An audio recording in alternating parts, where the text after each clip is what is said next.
Welcome to the Inner Blueprint Podcast. I'm Sean Foyer, the Universal Mindset Disruptor. With over 20 years of turning blueprints into thriving home improvement businesses, I've learned that the strongest foundations start in your mind. Whether you're building a business or your own success, we're here to reshape how you think and face daily life and always remind you to enjoy the ride. Hello, and welcome back to another episode of Inner Blueprint, the podcast designed specifically for the home improvement space, but with its ripple effect, helping anyone and everyone that wants to learn how to think better thoughts to get better results. I'm your co-host, Sean Foyer, the Universal Mindset Disruptor, here with the beautiful, radiant Caitlin Foyer. Wait, what's your expert title? Empowerment and motivation specialist. That's pretty good. I know. You're good at empowering and motivating for sure. That's right. Speaking of empowering and motivating, what about today's guest? Are you excited? God. So excited. So excited, right? So excited. Today's guest is the embodiment of pure determination and entrepreneurial spirit. At just 21 years old, he left college to chase a bigger vision, launching a home remodeling company out of his mom's garage with zero capital. Sounds like a crazy entrepreneur to me, right? All he had was relentless drive and a dream. Through sheer hustle, knocking on thousands of doors, he helped build the company into what today is a $13 million powerhouse in just 5 years. And think about that. I mean, listeners, at this young of an age, with this kind of success, you guys are going to want to stay tuned and listen to this story. He's got a clear path in his mind to 50 million and beyond. A devoted father, a family man, and a true example of what's possible when you align vision with action. He's here to share his powerful journey and the mindset behind his incredible success. So please welcome to the show, Lakota Tidd. What's up, man? Hey, guys. Hi, Lakota. What's up, guys? Yep. I think you left out. Sounds like me. I mean, we left out badass because really, you are such a badass. Yes. You amaze me. Yes. Well, I appreciate it. Yeah. Thanks for agreeing to be on and share just part of your powerful story. And what I love about your story, man, is especially at your age, and age is just a number, but you have a lot of life ahead of you, and you've already had so much success. So we're honored to have you as a guest, to have you as a client of ours, and to call us a friend. Let's start with how we met. Are you cool with that? It's my favorite story. Of course. Yeah, this is Caitlin's favorite story because we met at Tony Hody and Megan Beatty's LeadCon event, guess almost a year ago, right? Yeah.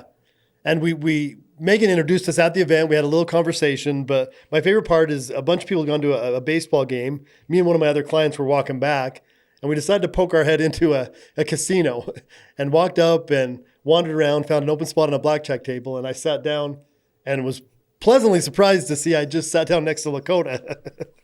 Yeah. What do you remember from that conversation, man?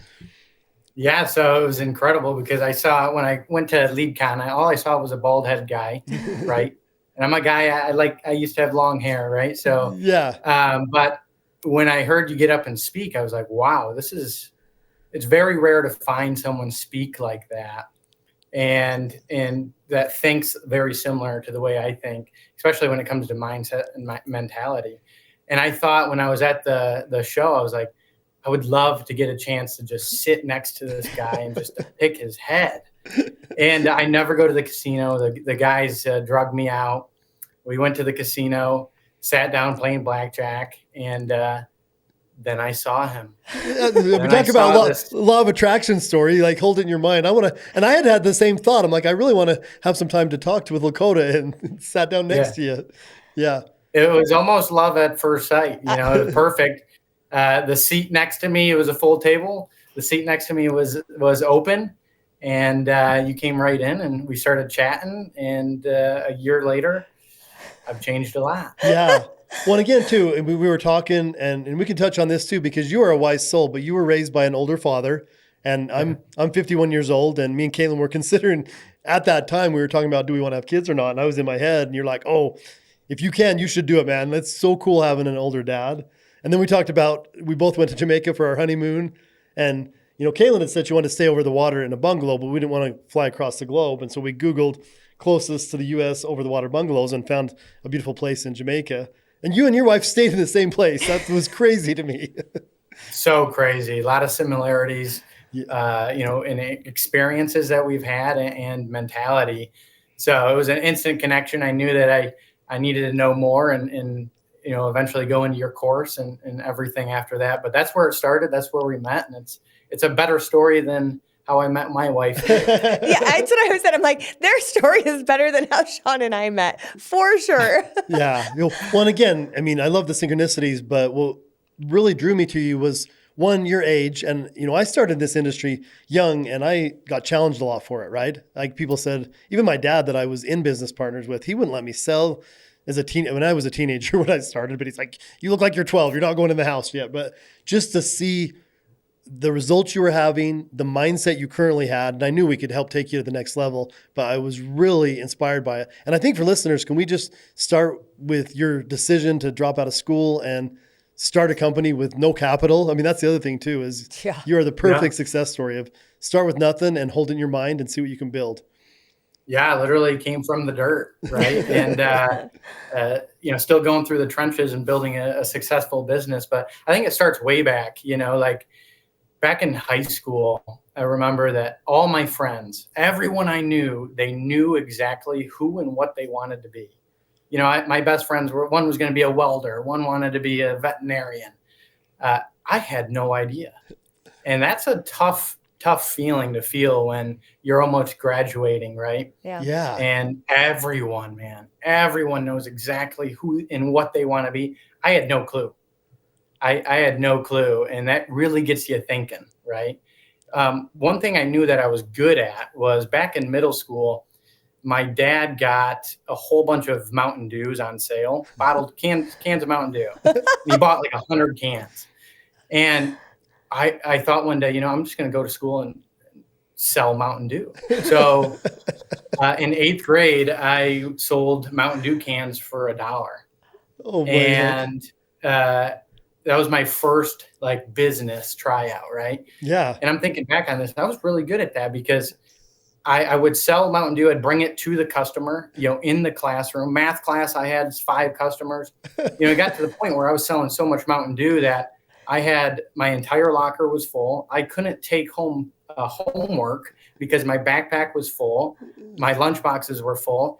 It would cost me money to do my homework, right? Opportunity cost. Yes.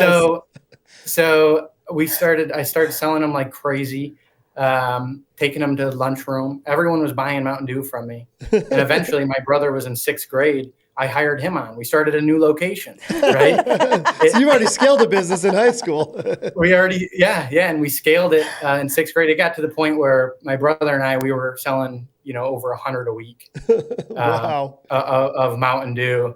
And there was one kid who started up selling 2 liters for $2. So I sent some birds to go handle that for me. He never sold pop again, but it was a very successful business. And when I was graduating, I was like, I enjoyed that. We definitely made money, but I was selling them for $1, right? And that's really the only thing that I had going for me was I could sell. I liked dealing with people. I liked marketing. But everyone else knew exactly what they wanted to be. And that just killed me. So just like everyone else, I went into college because I thought I had to. Mm-hmm. I was that typical person. Didn't know who or what I wanted to be, but I knew that was a good start. After 2 semesters, I dropped out. It wasn't for me. I figured I'd go get a job and figure it out. So I had a bunch of odd jobs, never really liked them. Manufacturing, factory, whatever it was, wasn't good at it. I just knew I needed to deal with people. And that's how I actually interviewed with Megan. Megan knows marketing. That's right. Megan Beebe, who is just an unbelievable, powerful person, as you guys know. Yes. Absolutely. I went in there to my interview. I was young. I was 17-year-old kid. I had my hat backwards and work boots on and Trump flags on the back of my truck. Hell yeah. I love that. Hell yeah. And I went in there and she hired me. And that's kind of where it all began. I was so lost for so long, watching everyone else go to college for exactly what they wanted. I knew all I needed something that I could be passionate about. And that's kind of where it started. That's crazy that you knew that at 17, though, because I know so many 17-year-olds that would never go like, I just need to do something I'm passionate about. Like most would not say that. When Sean says you were an old soul, like you are an old soul, like you are wise beyond your years. Well, I love it. Have you ever read The E-Myth by Michael Gerber? I have not. Okay. No, not yet. Next book. It might be a good one, but he talks about the entrepreneurial seizure and how somebody just has the vent, and that's what. And as I'm hearing your story, I didn't know this about you. You first had it in middle school, right? The light bulb went on that, hey, I can sell pop at a markup, make money, provide good service to my clients, and I like this. So, in retrospect, looking back, you had no idea what you wanted to do, but you did. You know what I mean? When we talk about manifesting, I don't want to rabbit hole here, but we talk about get general until you can get specific. You started really general. You didn't know what you wanted to do, but at some level, you kind of knew how you wanted to do it, right? Looking back? Yeah, 100%. It was just covered up, right? Mm-hmm. I didn't know who or what or when. I just knew that, hey, I can do that at least, right? Well, and from your training with Megan, I think, because one thing that's unique about your story, and listeners, you want to pay attention because we already talked about what he's done in 5 years with his company. You've done that exclusively with outbound leads, right? Going out and getting leads, knocking doors. You haven't had inbound leads. You haven't advertised to make the phone ring at all in 5 years, the first 5 years. No, it's all been knocking doors mainly, it was all knocking doors, all outbound, all cold calling, everything. And I learned that from Megan, and all you guys know her, the audience knows her. She's become such a powerful figure in person. And that's what she's always wanted to do. And even way back, I knew that, okay, she was going to be big, so working under her, she taught me everything. She literally took a guy off the streets and a young kid and just threw a lot on my plate. And I started at the bottom. I literally was an event marketer. All my friends were partying on the weekends. I would go up to any location she needed me, wherever I needed to be. One thing to bring back, Caitlin, is my dad. I'm an old soul. I get that from my father. Yeah. My father had me at like 52, right? So Yeah. I didn't have a dad. Wait, so you're saying there's time? There's still time, Sean. We can still have a kid. You got a year. I will push. You got to make it happen, right? There's definitely time. And he never threw me balls, right? But he threw me a lot of wisdom. And that's what I carry with me today, with anything I do. And I think that's why I come off as an old soul, is because I take everything that he's taught me, and I implement that on here and in business. But yeah, I started out knocking doors for Megan. I worked my way into the call center. I worked my way into leadership. And my dad always taught me, because I found a spot. I found someone that I actually wanted to work for. She was not only a boss, but a mentor of mine that I've never had before. Yep. Right. And she said, or my dad said, if you want to work your way up, do the dirty jobs. Yep. Do all the dirty jobs. Do the jobs that no one else wants to do. And that's what I did. I would do anything and everything to show them how reliable I am and, how bad I want to grow. So that was knocking doors. That was call center. Wherever they needed me, I made it happen. And with Megan's mentorship and leadership, I was able to make that happen.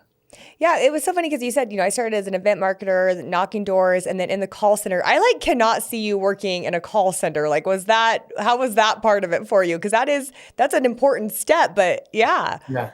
Yeah. Well, the goal is for me to not do anything entry level for long. Yeah. Okay. Yeah. So when I went in the call center, the manager was actually didn't want me to succeed, right? Because if I come off of knocking doors and events, right, and I go into the call center, I beat everyone in there, then I'm going to make that management and leadership look bad, right? Mm-hmm. So that's exactly what I did. I studied, and I went in there and I beat everyone. They put me in all the old leads. Everyone complains about old leads. They're my favorite, right? Yeah. I'll call whatever. But they threw me in the oldest leads, and I think I wrote 12 that day, and the other best person was at 6. So if you go into it with that energy, right, then you won't have to just be, you won't sit there long. I can work my way up rather quickly because I want to be leading the charge. I want to be able to teach people how to do that for the good of the company. Yeah, I love that. It's not just like, oh, I have to do this. And it's not just like, oh, I get to do this. It's like, I get to dominate this, learn the most about it so I can someday teach people how to do this in my business. Well, That's awesome. I love that advice from your dad. In fact, Les Brown's a motivational speaker. I don't know if you've ever listened to him, but he has a quote that says, easy choices, difficult life. Difficult choices, easy life. And I love the advice. And listeners, whether you own a business, whether you have aspirations, whether you're just starting to work in a company, you want to work your way up. If you do the hard things first that nobody else is wanting to do, and you become very good at them, you raise very quickly. And I love this, Lakota. We can rabbit hole maybe later. I'm sure as a leader that serves you now because you're not asking anybody in your company to do anything that you not only haven't done, but you've dominated at. Like you've literally started from the bottom. So when was the decision to start working out of mom's garage? I love this. Is like an Apple story, right? Start my parents' garage. Yeah. So after a while, I was making great money. I was making more than my dad ever made, and he worked every day, overtime. He worked more in overtime than people worked normally. Wow. Right. So my mom was a hard worker. I grew up seeing that. But it's almost unexplainable, the feeling that I felt, because I had an amazing paying job. I had amazing leadership.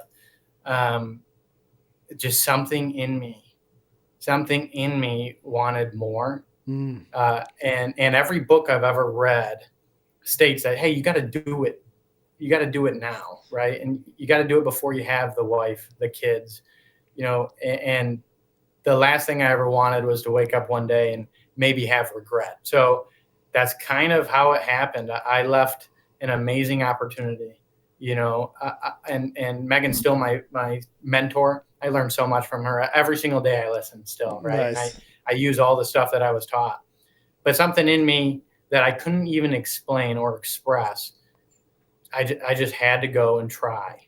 I had to go and try to make my family proud, to make people around me proud. It's what I had to do. So I left there, and literally a couple days later, with my business partner, Derek, who was in sales. So he used to selling inside of the home, started up in my mom's garage. I had my now wife, Remington, take a picture of him and I with just him and I sitting in 2 lawn chairs, a dirty garage, and a whiteboard that says first month's goal. And one was find a supplier, get a website, right? And that's how we started. We didn't start, we had like $5,000 to work with. We didn't have much money, nothing. I just knew that I had to try. I love that. I had to try. Yeah. And so you started knocking doors. That's what you did. One of the jobs. So that's what I did. I knocked thousands of doors for the first 6 months of my business of Top Home Improvements. I knocked all through the winter, all through the spring, with just me getting leads for Derek to go and sell, and all by myself with my broken down truck. Wow. She's the loudest truck in all the lands. Everything's broke on her. Do you still have her? She got me to the neighborhoods. Yeah. And I knocked doors. And that's how we started the company. And then we've just scaled that ever since. But I think that's powerful, because I've done all those jobs. So every single new class that I have come into my company, on day one, I go to them and I say, hey, look, I know what this takes. I've been through it. I've done it thousands of times for this company. Just follow this process and watch what you become. Look what it's done to me. I'm a 26-year-old kid that's just trying to make it in this cruel, tough world, and we're doing it. And I think a lot of it comes from knocking doors. It's a powerful mindset and mentality that you can develop by doing that, especially alone.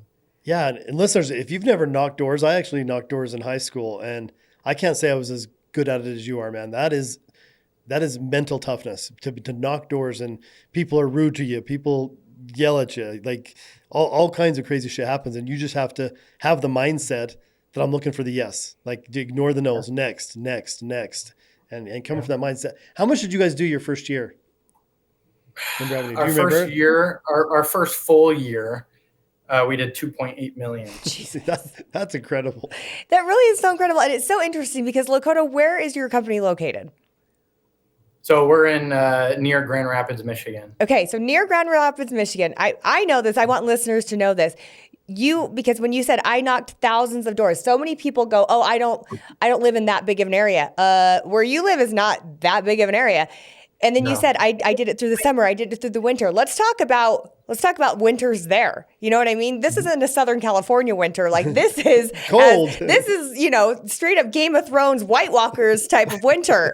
So like it's so impressive to me. Like so many people look for excuses and you looked for opportunities instead and just did it regardless. And another thing I want to hit on that I think is so important, you said as the owner, I started and I did every job from the ground up. I've done them all. And a lot of owners have, but what is missing in cultures as you scale your business is the other people in your business don't do that. So I always recommended to my business owners when they onboarded someone, not to just onboard them in their seat, give it a full 2 weeks of training where they are sitting in other seats with other people so they fully understand what each position takes and what it really means to work that. So they're not just like, oh my gosh, the stupid door knockers or, oh, the stupid salespeople. Like they sit in those shoes. They completely understand it so they can say, oh, wow, this is what goes into it. This is why it's important to the company. This is how I need to best support it, whether they're in that role or not. 100%. And I think the most powerful thing I've ever done was knock doors by myself. Yeah. For a company that had zero income, zero revenue, anything, literally just a dream. I mean, I left a position where I was very high up, and I had a lot of people answer to me, respect me. I was a 21-year-old kid leading an army, right? Yeah. And I'd get 100 phone calls a day. I left there and I got 0 phone calls a day. Oh my gosh. Right? I went from literally nothing to someone back to literally nothing again, right? Yeah. And that's tough. But life's tough. When your results speak for themselves too. 2.8 million first year, 13 million after 5 years. And listeners, and this is interesting, Lakota, and I don't know how much of this you faced, but sometimes in an industry where a lot of people have been doing it a long time and haven't had that success, you might be a trigger or a challenge to them. I know, a lot of business owners, even in my own business, when I joined my dad, they'd been doing 3.5 million for 20 years, just flatlined. And our company was relying on inbound.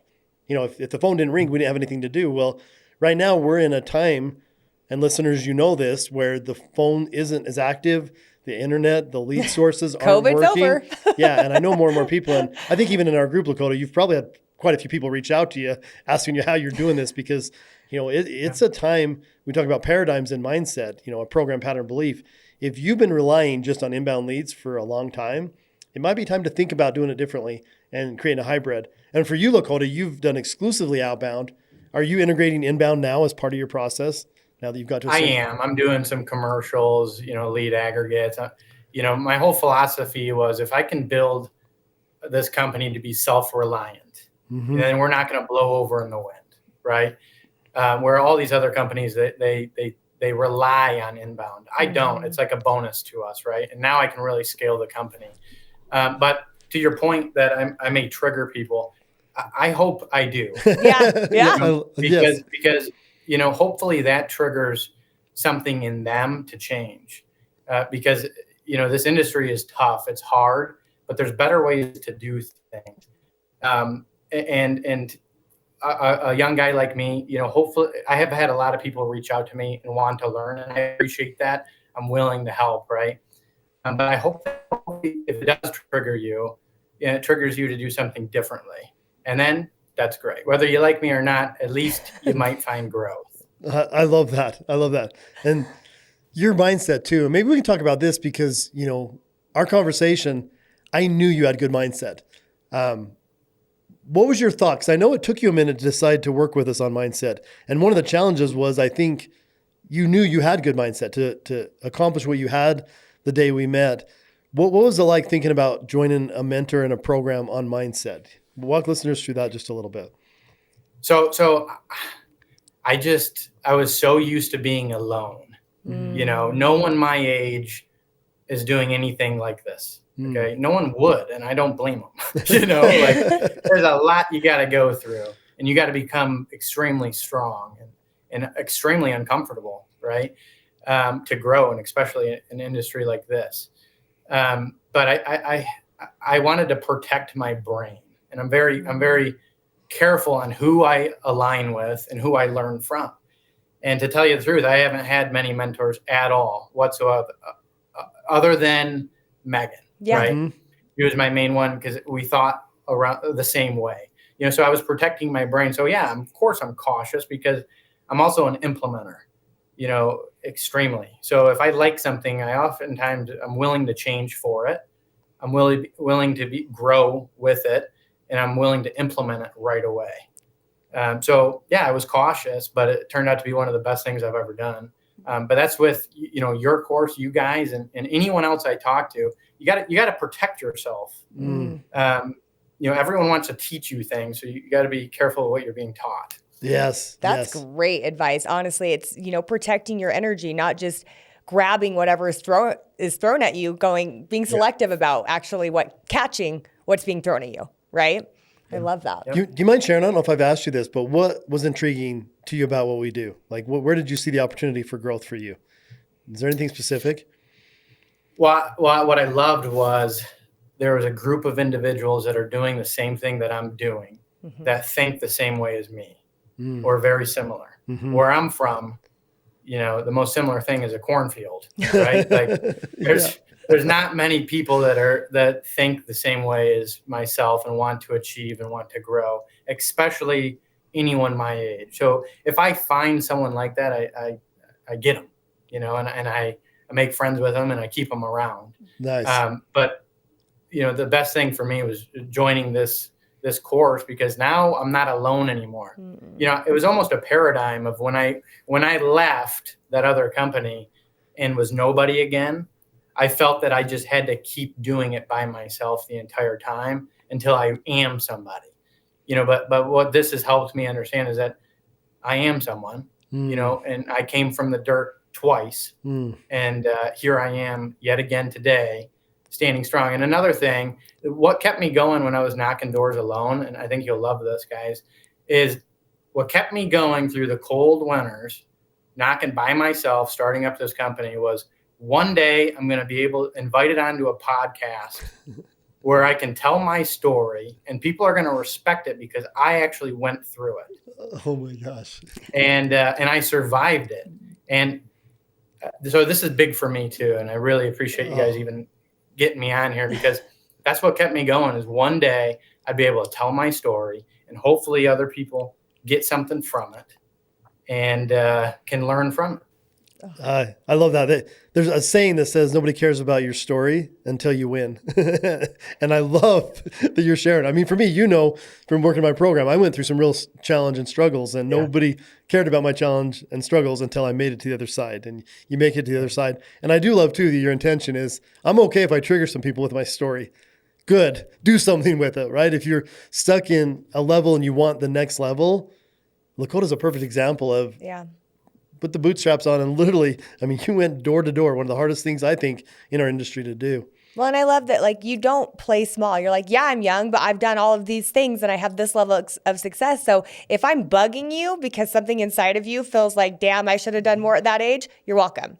You are welcome, because we should all be being pushed, not shy away from that. We should all be wanting to step into that and going, why is this bothering me? Where do I feel like I could do better? Why does his success trigger my own insecurities? That's so crazy to me, because I'm someone who's very opposite. But again, one of my motivators is individualistic. So I'm extremely competitive. So if I see someone else doing something, I'm like, I can do that too. And I can do it better. Watch this. Yeah. Well, I think for me, one of my favorite things about sharing our program and the material with you is that's one of my givebacks is I was a hard worker. I did a lot of things, but I had these limiting beliefs that I wasn't aware of. And it didn't matter how hard I worked or how many doors I knocked or whatever physical work I did, I was never going to out-earn or outperform my paradigms. And I think with Yeah. you, and I've got quite a few clients under 30 years old, and you guys are my favorite because, I found this material in my 40s and now I get to have some amazing 50s, but I could have had better 20s, 30s, and 40s if I'd had this information. So maybe for listeners, what breakthroughs have you had? Because you've only been working with us for a short time and it's just the beginning. I can't wait to see where you go with this. But in the past year since meeting me originally, what's changed in your life? I love this. So I think oftentimes, like, especially in business, you have to be so strong and prideful, and you develop this character of strength that you often don't realize what your weaknesses are. Mm-hmm. And I think the biggest thing that I learned is I had a paradigm of scarcity. I come from a place where my mom, an amazing woman, right? My mom grew up with literally nothing, didn't have anything, a single mom. And my dad just grew up in a factory. And the only way he could make money is by giving more of his time, right? And especially overtime. So I come from a place of, scarcity for sure. And my parents did an amazing job with us. My mom is very mentally strong. She was a arm wrestling champion. Wow. That's awesome. And my dad is mentally strong. He is a bar fighter. Oh my Oh my God. hell. So- Okay. So that's where I get my strength from. But I also got my scarcity from my father because he was an extreme couponer, right? And he never liked to spend $1 on anything, nothing. Never would spend anything on food, whatever, right? It was always have to get a deal, okay? So I didn't know, but I was very similar. I was doing that with my business, Mm-hmm. Maybe a lot of my business didn't come from inbound because I wasn't willing to pay for it, but I was willing to work for it. I was willing to go and earn my business. I was willing to go to the door rather than spend the money for it to come in. And that's how we did $13 million last year. Pretty much most of it was knocking doors. All of it was in person or over the phone. Well, So this is so I had to interesting, get over it. Lakota, because for a lot of people, the programs or paradigms that we come out of, and in the home improvement world, a lot of us come from broken homes, from scarcity, from challenges, and we use the paradigms that come out of that to drive us. And that's what you just explained here. I'm just reframing this for listeners here is your scarcity mindset said, I'm not willing to pay for a lead, so I'm going to go earn it. And that got you to this level, but that's not going to get you to the next level. You have to shift that. And even spending money in the business and on yourself, right? You're making more money than you probably dreamed. And I know you could dream about it, but with the paradigm, there's probably some guilt and shame. Like my dad couldn't spend money on frivolous things. Why should I spend it? And I know you've worked through that. I mean, you've made some investments in the business that have been pretty impactful that you've shared with us. That's cool. Yeah, Maybe talk on that. I'm doing inbound, right? Yeah. But the biggest thing was, and here's the thing, right? If I trigger you at 13 million, just wait. Just wait, because we're going to be the largest home remodeler in Michigan. Yep. Okay, doing over $50 million in revenue, and then we're going to take it and go everywhere else with it. Okay, we have a direct path. We have powerful leadership, and we have a reason. The biggest thing was, everyone thinks, oh, how did you go knock a door? Well, the most important thing to bring it to a door, whether you're in sales or marketing, is a reason why. Yeah. And I had a powerful reason why. I had no other choice. I had to succeed, right? So the scarcity thing, I've overcome that thanks to you, right? Thanks to you guys, because, and I'll give you that. It was holding me back big time. How did I get over it? Well, this is why I protect my brain, right? Because I'm a big time implementer. I went and bought a Cybertruck right away. I know, and I love that. And what was the impact of that? I mean, all these thoughts going through your head of what am I doing? What's my father going to think? What's my mom? What's my family going to think? What's my employees going to think? What's my bank account going to think? Like, I don't like spending anything. Mm-hmm. But yet again, I'm extreme, right? And I'm going to believe in certain things, and I'm going to execute at a very high level to achieve those things. So I've beat out a lot of my scarcity. It still exists, and I think it's powerful in a good way. Mm. But by getting that Cybertruck, everyone sees it. Mm. Everyone knows I spent the money. Everyone sees my logo. And all my employees love it. My family loves it. They're more proud of me today than ever before. And I've learned that money is energy. Yes. Money is energy. Yes. And it's not just something to bury in the ground. I gotta get rid of it to get more of it. And that's what I'm doing. It's not just with the Cybertruck. It's in my business. Just that portion, understanding, hey, this is one of my flaws. It's holding me back. I won't let anything hold me back. Anything, anyone, especially myself. Yeah. And that's one of my favorite things about us working with you is I knew you were an implementer. Yep. And you've implemented our program. You listen to the material, you lean in, you've got your accountability buddy, DJ, that I know you've had great conversations. Like you Amazing. are doing the work. And as we see in Mindset all the time, the results are unbelievable. When I met you, you had long hair. What's different today? I cut it off. It looks amazing. You look sharp, dude. Off. Yeah. Was there a paradigm? Was there a paradigm there? Yeah, I think so. I think, well, I had long hair for 8 years. Okay. And a lot of it, my dad has long hair. My brother, Talon, has long hair. We just had long hair, and it made us feel and look tougher, and where we came from, my dad's a bar fighter. We're fighters, right? And I come from a family of strength, so I had to carry that on. And for the longest time, I thought it was my hair. But recently I realized it's who I've actually become. I am tough. Yeah. I am unbreakable. Yep. And I am resilient. And so I cut it off just to get a little uncomfortable, and I feel great and hopefully look great. You do. You look amazing. I love love that. We talk about, that's one of the things we work on, as you know, just for listeners, is the self-image. And we don't attract what we want. We attract who we are.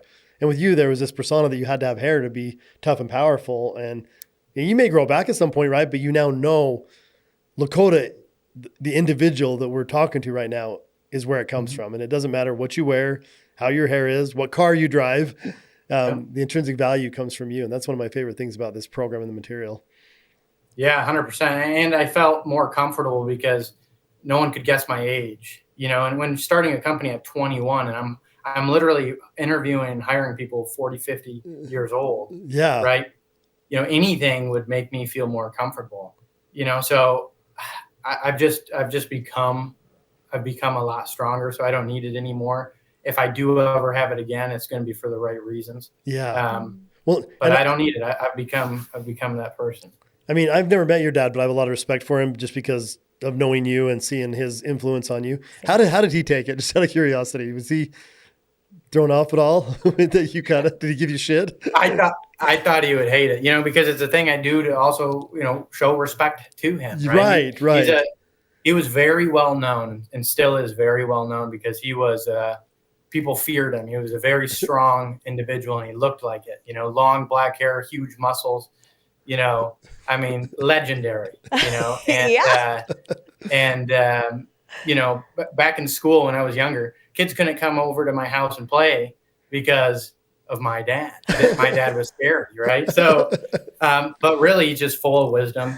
He's an unbelievable teacher. And so is my mom. And I thought he wouldn't like it, but he loves it. He wants what's best for me, and he understands. He sees my business. He's understand. He's been there since the beginning when I literally had nothing.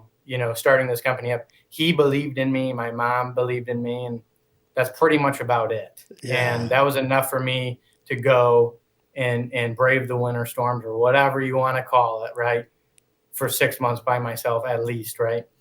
And he always told me, this is another key thing if you're a marketer, and if you're dialing or if you're in sales and you're going to the homes, like he always told me, I'd call him and I'm like, Dad, this is just a tough day. I don't know. Right. And he'd say, dude, you're there anyways. You're already in that neighborhood. You're already dialing the phones. Just go make it happen. Oftentimes it's just a choice. Just do it. Just do it. So if you're a marketer, you're going out to the doors anyways. You might as well win. You might as well succeed. You're giving up your time anyways. If you're on the phones, if you're in the call center, you're giving up all your time. You might as well be successful. What other choice is there?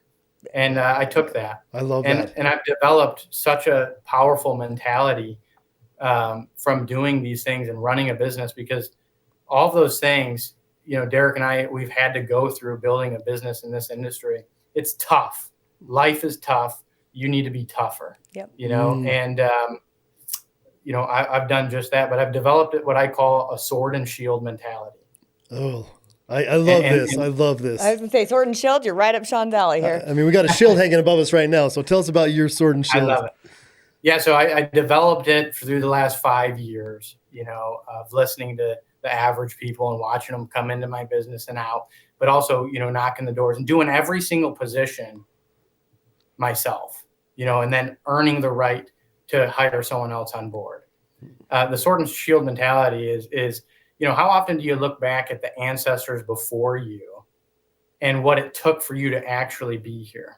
If you truly understood what it took for you to really be here in this moment, it's almost impossible. And it actually took thousands of people that shared your bloodline for the last 10,000 years for you to even have a chance at this life, right? It took thousands of people that survived much worse than me knocking doors, much worse.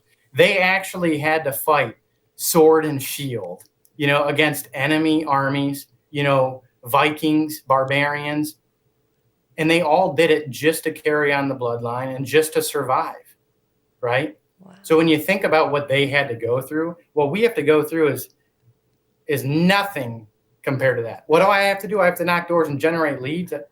That's it. At least I'm not fighting in an army where arrows are going everywhere. Yeah. Right. So that's what I mean by sword and shield mentality, is looking back and thinking of what it actually took and for you to be here, and people actually had to survive. Oh. And I think today we don't have to fight sword and shield, right? Actually, but the sword, the modern day sword is discipline, leadership, and skill set. And I think the modern day shield is gratitude, and resilience. Yeah. Well, one of my favorite mindset concepts is gratitude. And as the whole time you're talking, explaining the sword and shield, all I hear is gratitude. You are present and grateful for the people that bled, fought, and even died to make sure you had an opportunity to knock doors, to do something that you thought challenging. But just that perspective, I mean, that is huge.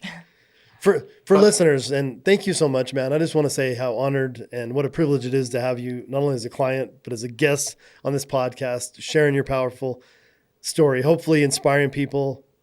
As you say, it's okay if we're triggering some people and challenging them. That's what this is about. But what takeaways, any advice you'd give to somebody who's looking to take their business and their mindset to the next level? Well, I would understand and start thinking the sword and shield way. Yeah. Right? Because I think that's very important. And understand that back then, life was extremely uncomfortable. Extremely. They had to go through far worse than we have to now. And nowadays, it's much easier to survive. You can literally do nothing and survive, and most people do nothing and survive. Yes. So the way you can develop that mindset is you have to purposefully put into your life uncomfortability, right? And that's by going to the gym. That's by taking risks, try starting a business. That's by going and developing skills. The best skill you can develop is knocking doors. The best skill you can take on is call center, rejection. Anything where rejection lives, you need to be at. And that's how you're eventually going to become extremely strong. And if you want $1 million, you have to be worthy. You have to be the man worthy of $1 million. Yeah, absolutely. And you have to go through a lot of stuff to get there. A lot of stuff. But you have to put it into your life on purpose. Back then, it was just there. You had no choice. Nowadays, there's a choice, and most people choose comfort. Yeah. And I see that every single day with people coming into my company, and people they're just going to survive and be comfortable. What I love most about we have a chance. Oh, go ahead. We have a chance here, and what keeps me going, my reason why now is I have a chance here to change my future, because I'm going to be an ancestor, right? Yeah. For the longest time, the Tidds have survived. They survived wars, disease, famine, everything. My parents did an amazing job from literally starting from nothing and raising amazing kids and at least having something. but now I can take that to the next level, and I can change our entire future for the Tidds moving forward. And that's my why every day. You know, I have that chance. I have to succeed. I can change us from surviving to finally thriving. Thriving. Yes. I love that. Have you heard Ed Milet's little speech, I'm the one? I just listened to him this morning. Yeah. As you're talking, I can just hear, yes, I am the one for my generation, for my family, that's going to take it to the next level. And powerful message.